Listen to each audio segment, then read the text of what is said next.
She's not her mom? I'm 37. He's kinda hot. The 3 men who have stolen a baby. Death itself. And that's wild to me. Welcome to Rank Bracket. Today we are ranking the best villain of all time. But actually, which villain would make the best friend? Our villains will be going head to head with 3 different criteria. In round 1, who would be the best to have a heart-to-heart with? Round 2, who's the best wingman? Who's gonna set you up for success? Who's gonna have your back out there at the club? And round 3, who's the most fun? Today's video is brought to you by Google TV. Google TV is a hub of entertainment that's honestly amazing. It's super easy to link your actual Google account into your account here. And actually, it's really easy. You just go right here, you check out your library. Now, we've made a watch list of Zach's favorite films, or really films with his favorite villains. I also have a watch list. A lot of confusing entries on this, Zach. Thank you. I'm looking at this still of Barbie Swan Lake. Well, we'll get there. Don't know what that is. You're about to learn. It's time for round 1, heart to heart. We've collected some of our favorite villains, trying to pull from surprising things we watch. We want to let you in. You know, you don't know enough about us. You have the first confessions. What are your first 2 characters? Okay, my first 2 villains are the Trunchbull from Matilda and Abby Lee Miller from Dance Moms. They both run education systems with an iron fist, and they both get great results. Little girls with astonishing athletics and prowess. Dance Moms. Look at that. I can watch it right now. It's star-studded. Is that the JoJo Siwa? Yeah. If we're talking about heart-to-heart here, let's go by the criteria. Who do I want to give a heart-to-heart to? I'd probably choose the Trunchbull. Real? Oh, I disagree. What are you talking about? One of these people is a real-life mother who is a reality star villain. There's no way. Is that really mother or mother? She's a dance mom. She's the instructor. She's not her mom? I thought that was, who's the mom? It's JoJo Siwa Miller? I thought it was a stage name. Being a dance mom is kind of like being a cat dad. Wait, like I didn't actually birth the cat, but I help instruct the cat. They're not related. Dance instructor, they're not related. Why don't they call it dance daughters? They're the real stars. You're right, they should, but it's better. Miller. Yeah. You're so caught up in the physical trauma of the Trunchbull, you're not thinking about the emotional trauma of Abby Lee Miller. Imagine at the end of every karate class you took as a child, the instructor went, okay, so the worst today was Zach. Because that's basically what one child heard every episode of that show. Sorry, Abby Lee, karma's a B. Trunchbull, you're moving on. Should have known better. Okay, these are some real Zach favorites. If you know, you know. If you don't, you're about to get learnt. I have a real soft spot for children's animation. I'm talking Trolls. I'm talking Puss in Boots 2: The Last Wish. I am here to tell you, without a hint of irony, that these are spectacular films. You have the Bergens, led by King Gristle. They can only experience joy by eating trolls. But now let's talk about the other side of the bracket. Puss in Boots 2: The Last Wish. The villain is death itself. You have a wolf, who Kaylin probably thinks is hot. Yep. She shrugged. Puss is a cat. He's on his 9th and final life, and he is being chased by death incarnate. This is a terrifying villain in a children's movie that also causes the most realistic depictions of anxiety attacks that I've ever seen put to film. This is a beautiful movie. It is beautiful. Is it gorgeous? Have you not watched it yet? No, of course not. It's I'm 37. So why would Death or the Bergens be a good heart-to-heart for you, Zach? Okay, the Bergens, and specifically King Gristle, look, he's a bad guy, but he wants to learn. He's bad because he doesn't know better, and he shows growth throughout the Trolls franchise. Death is that wake-up call that we need. What is life without death? Because Puss is actually living recklessly, and it is not until the presence of death that Puss learns to appreciate what makes life worth living. And therefore, even though he is an antagonist, I believe that Death is correct. Death is the antagonist that shows Puss the error of his ways and teaches him to live better, to be the best cat he can be. I feel more compelled to have a heart-to-heart with Death, right? Your best friend would help you realize all the things you should live for, all your good attributes, everything, what life is worth living. So I think Death makes the most sense. Again, the best villains reveal what the main character needs. everybody knows that Princess Glitter Sparkle's the man behind King Gristle. Like, let's be real. Whoa. All right, next up, Baby's Day Out. There are bandits. They pretend to run a photo shoot company to steal the wealthy people's baby so that they will offer a ransom to get the baby back. Hey Google, show me Baby's Day Out. Fun fact, this is a John Hughes script. And the baby has no lines. That's how good of an actor the baby is. When I was a kid and I would go get video rentals, I would always have new movie, Baby's Day Out. And I'm gonna tell you Baby's Day Out one more time. I should have bought it. So you have Baby's Day Out against Doofenshmirtz from Phineas and Ferb. I did not know that you watched Phineas and Ferb. Phineas and Ferb is so funny. Yeah. And Doofenshmirtz is this very classic villain who's trying to thwart them, but he's also so kooky. He also sings little songs. I guess I like villains that sing little songs. We gotta run it through our criteria. Who do we wanna have a heart-to-heart with? Well, I would say the pros of talking to the three men who have stolen a baby is the baby's sort of entering that toddler stage, which is where I am right now.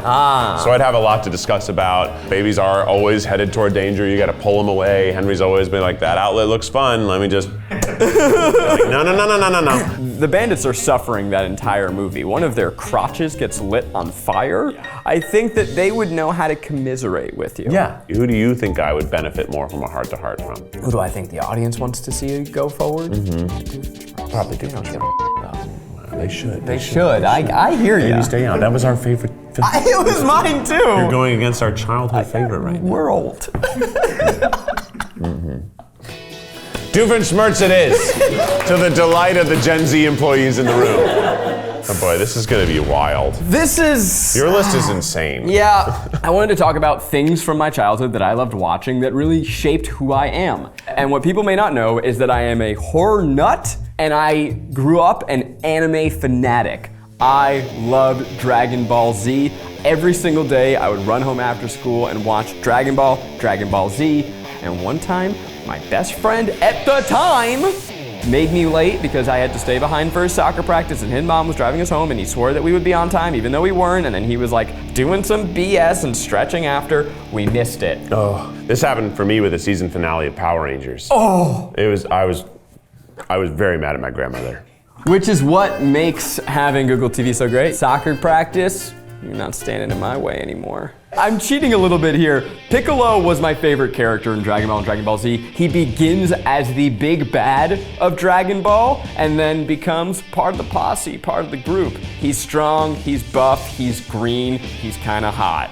Did you intend to pick hilariously named characters for this show? No! Don't know what you're talking about. Let's talk about the Necronomicon, the Book of the Dead. Evil Dead 2 is probably my favorite of the original trilogy, and this is a remake of the first movie, where the first is a straight low-budget horror. This is a comedy remake. So you have the Necronomicon, the Book of the Dead, embossed with human flesh sewn together. If you read it, the evil force is unleashed that then possesses you and your friends and tortures you until you go crazy. Let's talk heart to heart. Who doesn't love cuddling up with a good book by the fire? Getting lost in a book. Books can teach you lessons about yourself. That's what a friend could do. This is tough. I love Piccolo.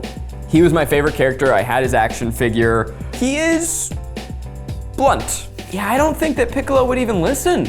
Honestly. Yeah. At least the book has an ear sewn into it. Necronomicon, you're a phenomenon. You're moving on to round 2. Well, you know what we always say? We like book. Hey, that was a hilarious joke. Yeah. Things are about to heat up. Prince Zuko is another character, starts as a villain, eventually throughout the show becomes a good guy. He's just always the most interesting character. Someone who starts a little bad and by the end... He starts real bad. Yeah. Zuko is the classic, I can fix him. Yeah. He's bad. And they do. They do fix him. But you're going up against... Going up against Aubrey Plaza. Now, I'm gonna be honest. This is a villain's lineup. Yeah. This section might be a baddies lineup. I don't even know this character's name. I had to look it up, but I like Aubrey Plaza so much. I think she's so funny. She's so cool. Show me Agatha all along. Haven't watched this yet? I haven't. I'm just gonna go ahead and say that I think Aubrey Plaza is bad. Wait, what's the message under the message? She's very hot. She's hot. Yeah. We secretly want all bad guys to kiss, right? That's really what's going on here. We want the good guy and the bad guy to kiss. And what's fun about Aubrey Plaza and Agatha all along is that she also wants to kiss. And she's playing it that way. She's actually saying, give me a little smooch. Yeah. But who would be a better heart-to-heart? Aubrey Plaza would be so snarky with me and put me in my place, and she could. Maybe that's what we need. I'm not even thinking of the character right now. I'm just thinking of Aubrey Plaza. Like I can't even in my mind picture her in the character right now. Prince Zuko. It's kind of got the Piccolo problem. Yeah, he doesn't listen, especially when you first meet him. He's very like headstrong, overreacts, jumps to conclusions kind of guy. We're gonna go with Aubrey Plaza. I mean, Rio Vidal, of course. This is an exciting round because these are two things that you would not expect that I watch. I famously hate cooking shows, except for ours. But I love watching Gordon Ramsay in Hell's Kitchen. That man is just, look, he gets it. He knows that show wants a supervillain and he brings it. Something even more shocking that I love is Barbie of Swan Lake. This is new for me. I watched it for the first time only a couple weeks ago because of MJ and the other people here in the office. This is Barbie. The Barbie. We're aware. We know what you're talking about. Stars in an adaptation of Swan Lake. But in the film, you have Rothbart. I asked MJ for some arguments as to why Rothbart belongs on this list. So, high cheekbones. The sultry voice of Kelsey Grammer. Loves his daughter. Oh. You may call him a villain, but he's doing it all for his baby girl. Incredibly ambitious. Basically a druid. He's a good villain. And honestly, this movie slapped. Really? I mean, well, if it's Swan Lake, you know, that's a classic story of swans. But let's go the heart to heart. Gordon Ramsay, I would argue, is a better villain. Do I want to do a heart-to-heart with him? He's gonna put my head between the bread and tell me I'm the sandwich idiot. Yeah, you're an idiot sandwich. But he is gonna like help you maybe identify some things that actually could help you cook better. And Maggie might appreciate that. I bet she would. If it's being an idiot sandwich or a swan, an idiot sandwich, you can still go about your life. Swan, you're a bird now. That's gonna change things. Gordon Ramsay. Okay, let's move him forward. Next up, this is perhaps the most exciting matchup of my list. We have Hook from the movie Hook, and we have Marty Wolf from Marty Wolf Pictures from Big Fat Liar. Big Fat Liar is a comfort movie in our house. It's actually one of Becky's, if not Becky's actual favorite movies, so much so that it has become one of my favorite movies. Keith and I fought over this one. I tried to get this on my list and he beat me to it. Marty Wolf is absolutely trashed the entire second and third act of the movie. He never gives up. It's so good. It's so good. And he truly is a villain. He steals a child's script and makes a movie out of it. I immediately don't know if he'd be good for a heart-to-heart. He'd probably be terrible. But let's move on to the other villain, Hook. Yeah. This movie is phenomenal. This is the best Peter Pan there is, in my opinion. It's so beautiful. It's about family. It's about appreciating and loving your kids and being there for them. It has Robin Williams. I'm looking right now and seeing it has a bad rating, and that's wild to me.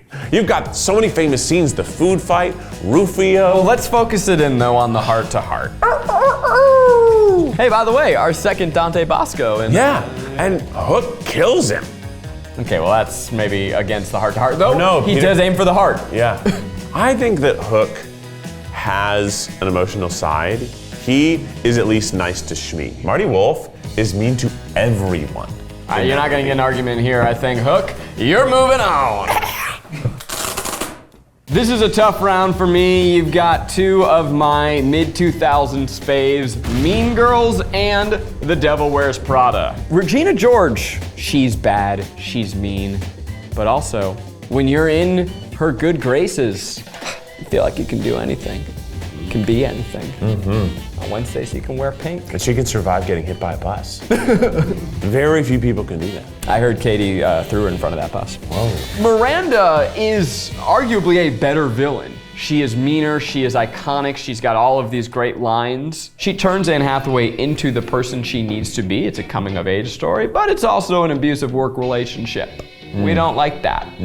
But Anne Hathaway ultimately decides she doesn't want to be that person. Right. You know? But, by the way, so does Katie. Yeah. I think for both of them, it's lonely at the top. Sure is, and you know, it's hard to be pretty. Yeah. I think about which of these characters has an arc. Regina George does find her place amongst a new circle at the end of the film, whereas Miranda, she gonna be that devil forever. Ultimately, Miranda's not gonna let down her guard very often. Yeah. But if she ever does. Oh, you would get the best advice you've ever gotten in your Yes. life. That's so true. It would change your whole life. She knows everything, and if I could force one piece of true, honest, worldly advice from one of them, I would want to hear what Miranda has to say. And that pains me. Wow, Miranda, you're moving on. So you've got the devil and death sort of on your side right now in your bracket. Incredible. It's time for round 2, Best Wingman. Who's gonna help you out, huh? We got the Trunchbull versus Death. Really interesting matchup here. I wouldn't immediately choose either of these for my wingman, I would say. Yeah, at the same time though, your character's always holding sickles. Right. So not super approachable. I don't think a lot of suitors are gonna come by, because it looks like they're almost defending you. We first meet Death at a bar. Where do you pick up the ladies? At a bar. Death knows all the characters in the Shrekiverse. We got Pinocchio, the little pigs, the gumdrop buttons guy. Who does Trunchbull know? Bunch of children. And Miss Honey.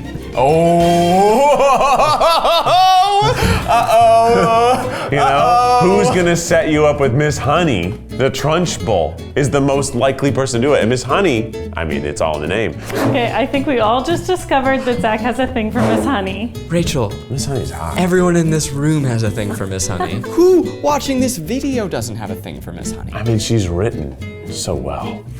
Death might introduce me to Kitty Softpaws, who is voiced by Salma Hayek, but is a cat. Yeah, I think that's gonna be tough. I mean, at the same time, Death himself is a wolf, right? Trunchbull is the path to Miss Honey. That is an iconic childhood crush. Yeah. Say less. Yeah, I think it's the Trunchbull. Shockingly. This is crazy to me. Shockingly. The Trunchbull is a wingman only to one person, but that person is worth the world. Here we go, Trunchbull. Next up what is this video? Who would be the best wingman? Doofenshmirtz or the Book of the Dead? Well, what you spoke of earlier, the Book of the Dead has the power to possess anyone. So they can possess your crush, and bada bing, bada boom, you're with your crush. We're stretching here, but Ash does go from doofus to hero, and in doing so becomes a hottie. I'm skipping forward to the next movie, but in Army of Darkness, he's getting the mega babes. Army of Darkness. I mean, look at, Wow, just holy to cow, see. my God, it's so good looking. Nothing's gonna bond you and your potential date like a blood-soaked weekend. Doofenshmirtz. Yeah, I'm having a hard time with this one too. I'm trying to imagine rolling up to the club. Me, my boys. Doofenshmirtz. The elderly scientist who's afraid of a platypus. I guess he could probably afford bottle service. Okay, you're out at a coffee shop. You see the girl of your dreams. You sit at the counter and open up a book. She comes up and says, reading in public. Wow, what's your deal? And you say, oh, this whole thing? It's the Book of the Dead. It's actually a one of one, Necronomicon. She goes, whoa, you read Latin? Next thing you know, you're in love. So, okay, now picture you're at a coffee shop. You've invited your old scientist friend to sit with you. You look across the way. The girl looks at you and looks past the both of you and sees a platypus. The girl approaches the platypus because girls love soft little animals. Doofenshmirtz gets upset, thinks there's something going on, yells at the girl. Yeah, that didn't play out how I wanted it to. You know who's never gonna get with the girl you're going after? A book. The book moves on. Yeah! think we're also just looking ahead and seeing that we need some purple on this board. Yeah, we need some purple because Hook is absolutely advancing. Next up, we have Aubrey Plaza against Gordon Ramsay. Once again, Aubrey Plaza is how we're referring to this character. Now, would you rather an actual witch or a mean man in the kitchen? Here's the thing, both follow recipes. To a T. Witches have to make witches brews. They're very complicated. One wrong step, you're making the wrong potion. Same with making a pastry. One long step, that thing's not gonna rise. So both of them understand the importance of following a recipe, so that's good. Agatha all along. I think Rio's going after everybody. How could Aubrey Plaza be your wingman when she's your wife? That's You know? what I'm saying. It's not gonna work out. You can't have Aubrey Plaza help you find a girlfriend when she's already your girlfriend.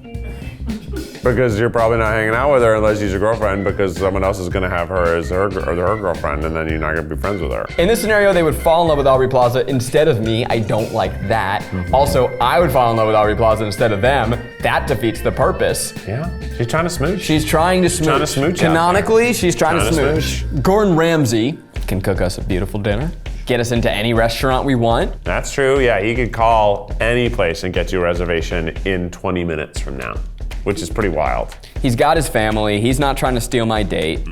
How do we justify moving Aubrey Plaza? I know, I'm trying to figure it out. She's She's just such a good character. I do think it is Gordon Ramsay, but I wish it weren't.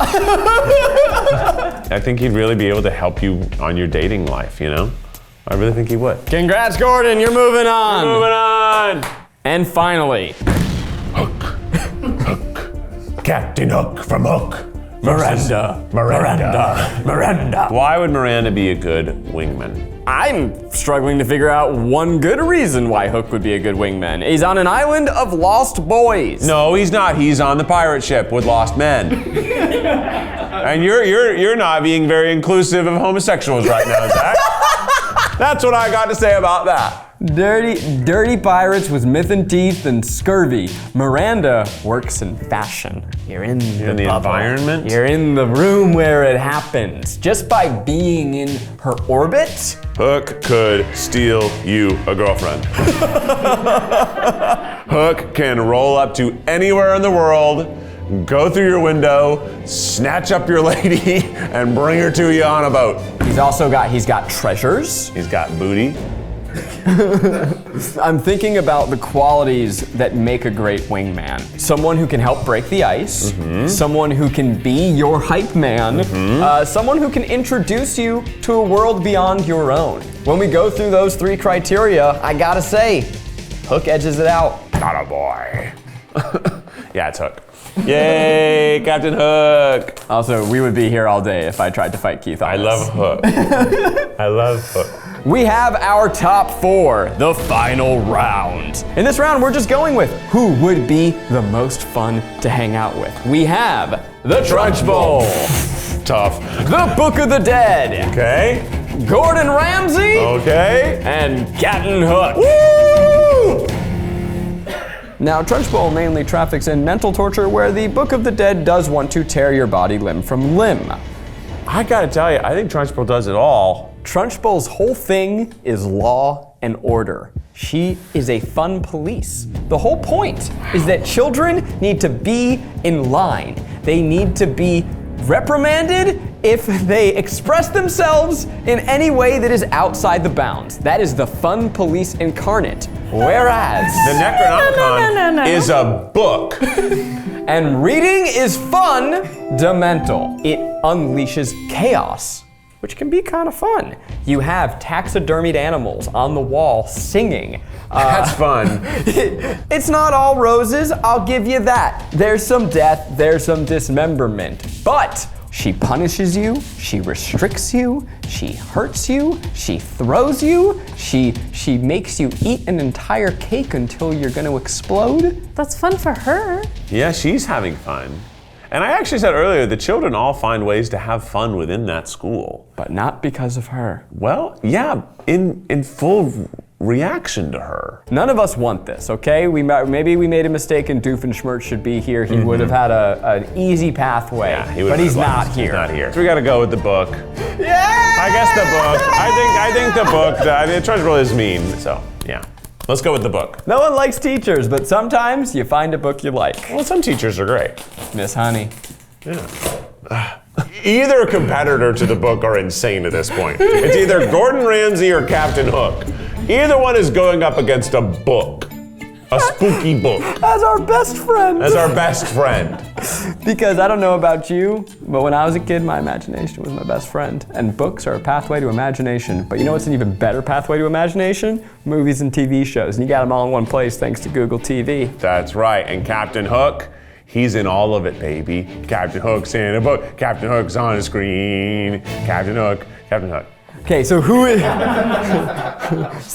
the most fun here? We've got Gordon Ramsay from Hell's Kitchen specifically. And Captain Hook from Hook. He's having a blast. And he even kind of feels sorry when he accidentally kills Rufio. He doesn't actually want to kill people. He thinks he does, but once he does, he feels a bit of remorse in that moment. Neither does Gordon Ramsay. Well, Gordon Ramsay doesn't try to kill people. He doesn't run around with a sword, does he?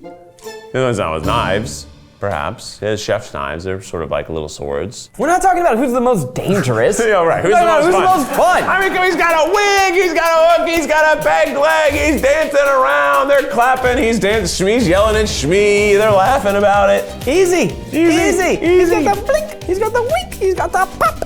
He's fun. He's got a mustache. He's got ropes. He lives on a boat. That's fun. That's fun. Yeah, Captain Hook. I mean, easy peasy. But this is gonna be tough, this last one. Holy cow. So now we have our final round, the Necronomicon versus Captain Hook. Who do we want to be our best friend?